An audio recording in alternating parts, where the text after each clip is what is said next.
15th episode के second part के starting में हम देखते हैं कि मैथ्यू अपनी गाड़ी लेकर कहीं जा रहा था।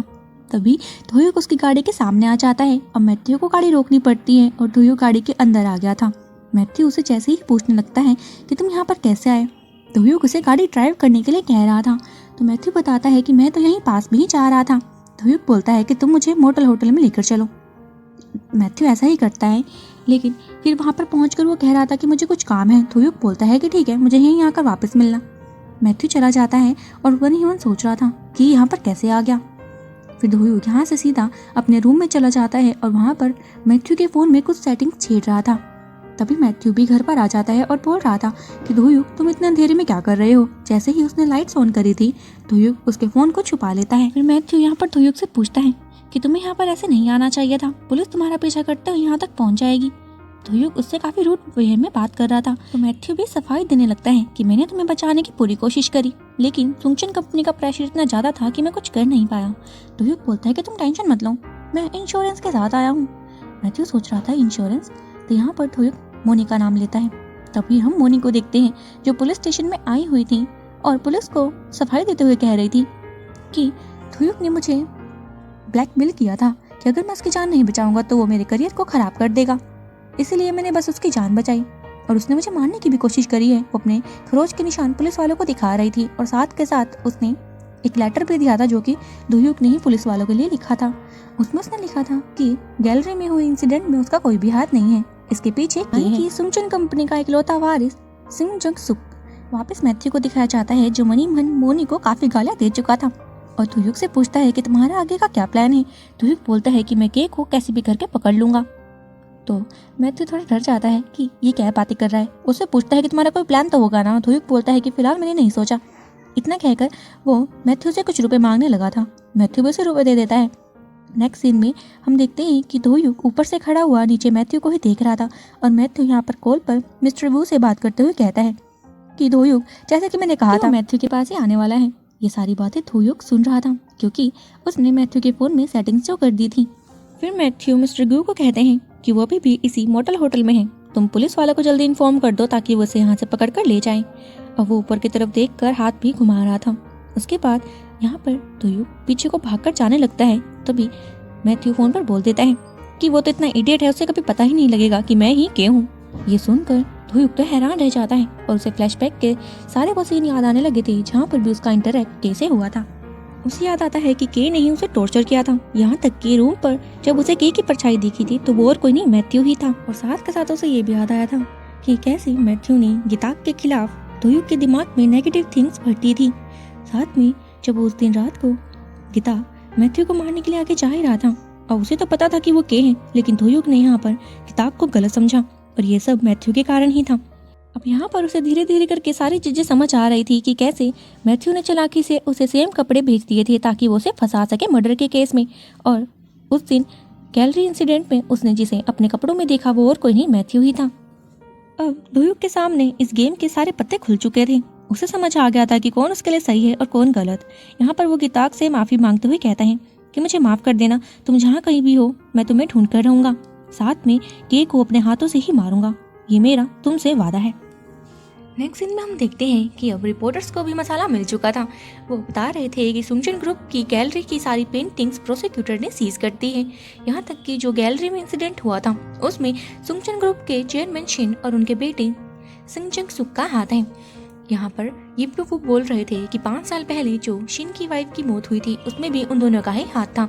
ये सारी न्यूज़ चेयरमैन शिन भी देख रहे थे और काफ़ी परेशान भी होते हैं। तभी मिस्टर ग्यू वहाँ पर आते हैं और शिन को बता रहे थे कि पिछले कुछ ही दिनों में हमारे स्टॉक्स के रेट हाफ हो चुके हैं, हमारी कंपनी घाटे में जाने वाली है, आपको कुछ ना कुछ तो करना ही होगा।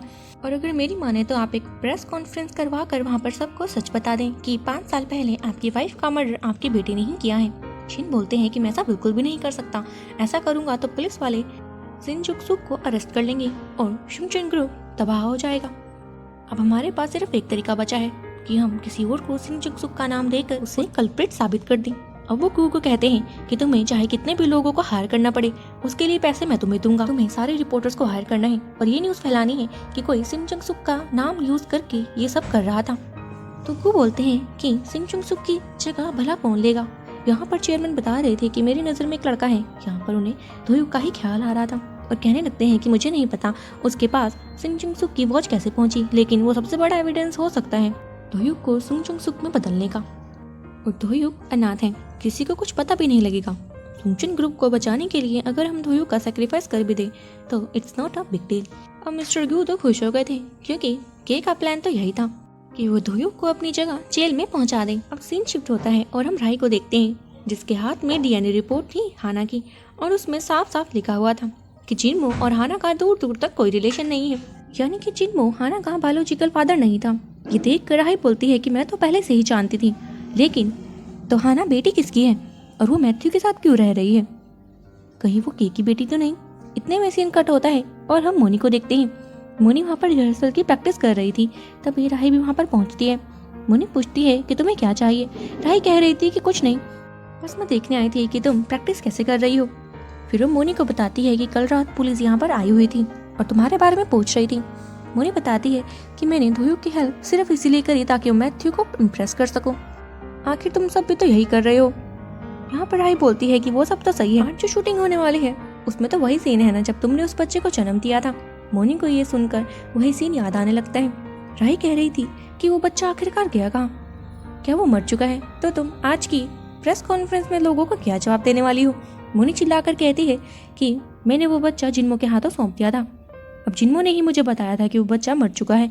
अगर तुम्हें ज्यादा ही जानने की लग रही है तो तुम जिनमो से जाकर बात क्यों नहीं करती? इतना कहकर मोनी गुस्से में बाहर चली गई थी और पीछे से राही मोनी के कुछ बाल ले लेती है ताकि वो उसका डीएनए टेस्ट करवा सके। उसका शक मोनी पर ही जा रहा था कि हाना मोनी और के की ही बेटी है। इसके बाद राही अब मैथ्यू के घर पर आई हुई थी और उसके सामने हाना दिख जाती है जो अपनी मोम यानी कि मिसेस ना के साथ कहीं बाहर जा रही थी। वो राही को पहले तो गुड मॉर्निंग विश करती है। राही पूछती है कि तुम इतनी सुबह कहाँ जा रही हो, तो वो बताती है कि मैं अपनी मोम के साथ प्लेग्राउंड में जा रही हूँ और साथ में हम खाना भी खाएंगे। मनी मन बोलती है कि मैं श्योर हूँ कि तुम के की ही बेटी हो और इसीलिए मैथ्यू ने अपने मतलब के लिए तुम्हें यहाँ पर रखा हुआ है। इतने में पीछे से मैथ्यू का आदमी आता है जो मिसेस ना से कह रहा था कि गाड़ी तैयार है। ना बोलती है कि तुम्हें इतना करने की क्या जरूरत थी, तो बोलता है कि चेयरमैन ली ने मुझे ऐसा करने के लिए कहा है। जैसे ही वो बाहर को जाने लगे थी, हाना राही को कहती है कि आप उस घोड़े को बिल्कुल भी टच मत करना, वो मैथ्यू का घोड़ा है, अगर तुमने ऐसा किया तो उन्हें गुस्सा आ जाएगा। इतना कहकर वो यहाँ से चली जाती है और पीछे से राही उस घोड़े को ही घूर रही थी और इसके पास जाकर वो उस घोड़े को ढंग से देखने लग जाती है कि इसमें ऐसी क्या खास बात है। फिर उसने जैसे ही उस घोड़े को थोड़ा पुश किया था, होना क्या था, वो सीक्रेट डोर का दरवाजा खुल जाता है और राही से देखकर काफी शौक हो गई थी। उसके अंदर जैसे ही जाती है वहाँ कैमरास में उसे कुछ ऐसा दिखता है जिसे देखकर तो उसके होश ही उठ चुके थे। दरअसल उसे वहाँ पर ली हुई सो दिख गया था। उसे देखकर वो बोलती है कि ली हुई सो, अगर तुम यहाँ हो तो मैथ्यू कौन है? और वो अपने आप से बात करते हुए कहती है कि मैथ्यू कहीं नहीं, ऐसा नहीं हो सकता। तभी उसे के की कॉल आती है, यानी कि मैथ्यू की। वहीं हम मैथ्यू को देखते हैं जो कैमरा के थ्रू राही को ही देख रहा था और उससे पूछता है कि तुम अभी कहाँ हो? राही झूठ बोलती है कि मैं तो बाहर आई हूँ कॉफी पीने के लिए। मैथ्यू बोलता है कि ठीक है, जल्दी से मेरे ऑफिस में आ जाना, तो मैं आज काम पर भी नहीं आई, मुझे तुमसे कुछ ज्यादा ही इम्पोर्टेंट बात करनी है। और वो हंसते हुए फोन काट देता है। वहीं राही को देखते हैं जिसकी नजर अब कैमरा पे गई थी और उसे देखकर वो समझ गई थी कि शायद मैथ्यू को पता लग गया है कि मैं उसकी सच्चाई के बारे में जान चुकी हूँ। सीन यही कट होता है और नेक्स्ट सीन में हम दोयुक को देखते हैं जो न्यूज में देख रहा था, जहाँ पर बताया जाता है कि आज सुंगचुन ग्रुप के सीईओ यानी कि शिन प्रेस कॉन्फ्रेंस करने वाले हैं, जिसमें कि वो बताएंगे कि दामी की मौत और उनकी वाइफ और यहाँ तक कि जो गैलरी में भी इंसिडेंट हुआ उस लेडी की मौत के पीछे किसका हाथ था। वही मोनी भी पहुंची हुई थी। तभी दोयुक उससे मिलने के लिए गाड़ी में आ जाता है और कह रहा था तुमने वो काम किया जो मैंने तुम्हें कहा था। मोनी बोलती है कि हाँ। तभी उसने कुछ सामान दिया था दोयुक को जिसमें कि एक कार्ड था और एक आदमी की फोटो। वो आदमी दरअसल टिकीटाका के सर्वर का इंचार्ज है और जो कार्ड मोनी ने दोयुक को दिया था उसके थ्रू वो टिकीटाका के किसी भी जगह में जा सकता था, बस चेयरमैन के ऑफिस को छोड़कर। अब यहाँ पर दोयुक मोनी से कहने लगा था कि मैं जल्दी ही मैथ्यू के बारे में सबको सच्चाई बता दूंगा कि वो कौन है। मोनी उससे पूछती है तुम्हारा इससे क्या मतलब, मैथ्यू कौन है?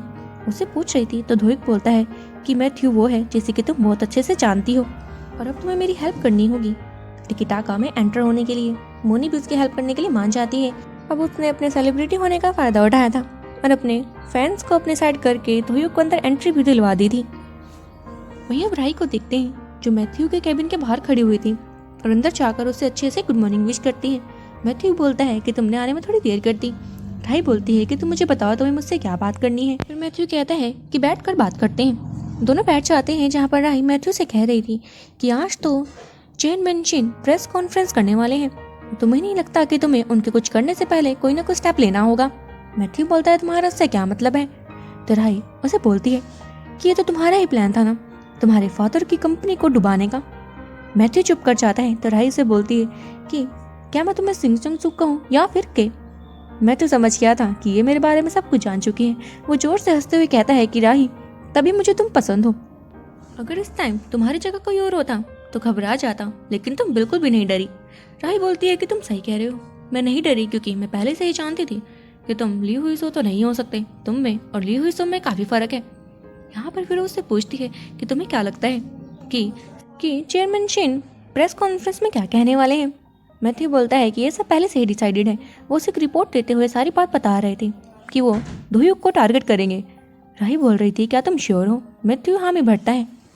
वहीं हम चेयरमैन शिन को भी देखते हैं जो अपनी कंपनी से बाहर आते हैं और प्रेस कॉन्फ्रेंस के लिए चाह रहे थे। वहीं पर सारे मीडिया वाले उन्हें घेर कर खड़े हुए थे। राही उसे देखकर बोलती है कि तुम इसमें दोहयुग को टारगेट कर रही हो, लेकिन सुंगचुन ग्रुप का क्या। तो मैथ्यू बोलता है कि तुम उसमें मेरी मदद करने वाली हो। उस प्रेस कॉन्फ्रेंस में दामी की बायोलॉजिकल मॉम को भी पहुंचना होगा। राही बोलती है कि वो सब तो सही है, लेकिन मेरी कुछ डिमांड है। मैं अपनी लाइफ को जोखिम में डाल रही हूँ, उसके बदले में तुम्हें टिकटाका के 50% शेयर मुझे देने होंगे। और वो इन बातों को साथ के साथ रिकॉर्ड भी कर रही थी। मैथ्यू सोच में पड़ जाता है कि अब मैं क्या करूँ। राही बोलती है कि इतना सोचने का तुम्हारे पास टाइम नहीं है। अब मैथ्यू भी मान जाता है तो राही भी खुश हो गई थी और मैथ्यू से बोलती है कि हम दोनों बेस्ट पार्टनर्स होने वाले हैं। सो फ्रेंड्स, हम इस सेकंड पार्ट को यहीं खत्म करते हैं। अगली पार्ट में हमें बताया जाएगा कि कैसे मैथ्यू को फिर से दोहयुग के बारे में पता लग जाएगा कि वो उसी के खिलाफ इन्वेस्टिगेट कर रहा है और वो दोहयुग को फिर से पकड़ लेगा। मिलते हैं इस एपिसोड के थर्ड लास्ट पार्ट में। Till then take